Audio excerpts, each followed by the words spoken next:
Hey everyone, we're going to have to talk about Elias Pettersson and the Vancouver Canucks. I mean, obviously just a successful season so far, a great season, just one of the best teams in the Western Conference. And Elias Pettersson's contract conversation is looming. And I think pending RFA, and if he chose to only sign 1 year, he would go to UFA status potentially. So this was from Dhaliwal on his show today saying Canucks aren't getting any indication from Pettersson that he wants to be here long term. There's frustration there.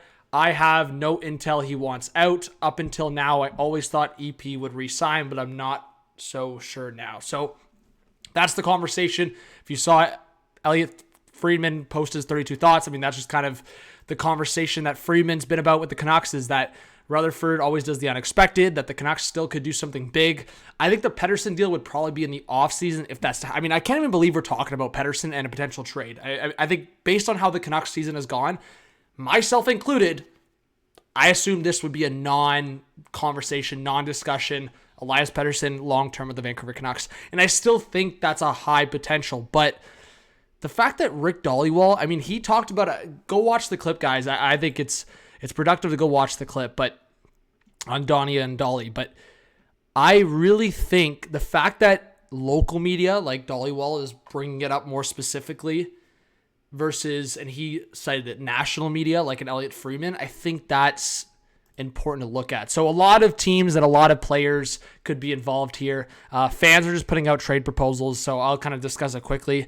I think if the Red Wings, I think they could fully be a team that goes after Pettersson. They know that, Stevie Y can get aggressive. I think he'd want that age range. If it was a possibility, I think he'd go after it. And obviously the Red Wings have the ties to the Swedes. So I think this could be something along the lines of like maybe Edvinson's in there as well. And then Vancouver sees the value of getting a couple firsts, getting the future top pair defensemen, and then getting a couple top six forwards in Danielson and Veleno. So I could see something like that.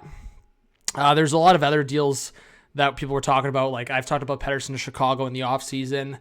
The Buffalo one's really interesting. I've seen from like Dylan Cousins to Tage Thompson, like Sabres fans are on this right now. Owen Power, I don't know about that, but the Rangers are another interesting one.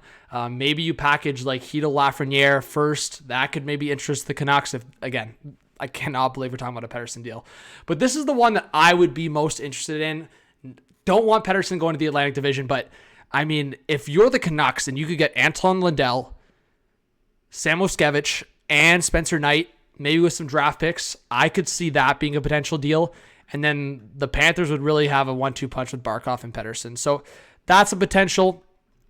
But go watch this as well. Freeman talked about it. I think just in general, I think expect the unexpected with Rutherford. So this was kind of the driving conversation. Sid Sixero talked about it with Dhaliwal just saying hockey fans in this country are very quick to blame the media whenever a story arises they don't like. There's a significant story brewing involving one of Vancouver's best players. You can't ignore it. And I think that's the best way to put it. There's a story brewing here, but it doesn't necessarily like mean that Pettersson's gone, guys. Like Canucks fans, don't panic, but it's a conversation. It's a conversation around any big player. I mean, once upon a time, Mitch Marner got offered 2 offer sheets from, I think it was the Blue Jackets, and I'm not just going to pull something out of my behind here, but it was Columbus being one of those teams, and I think the second team was rumored to be Minnesota. Obviously, Marner rejected that, and Pettersson could reject if, whether it's offers or just noise around, but it really depends. We don't know enough to speak on this yet. We don't know if Elias Pettersson has his reservations towards Vancouver because of climate or because of family or because of friends or because there's somebody in his ear or because he doesn't see the future going the way he wants or taxes or like it could be a number of things. We don't know. We really don't know. But I would go suggest going to check out the Donnie and Dolly clip. I think Dhaliwal, Donnie, they do really well on that show. And I think as I've talked about, I follow the national media as a whole because I think it just brings the easy news. It brings the overhaul of the NHL news, but local media is always the most trustworthy, and this is the local Vancouver media. So hit that subscribe button, like, notification bell, guys. If I could throw top 3 teams into the loop right now for Pettersson, if we ever got to the point of a potential trade, I would go Detroit, Florida, and Rangers. Those would be my 3 teams just off the bat. I think Vancouver would obviously avoid trading Pettersson in the Western Conference. So Detroit, Florida, and Rangers all fit that bill. So let me know your thoughts. Could Pettersson get dealt in the near future?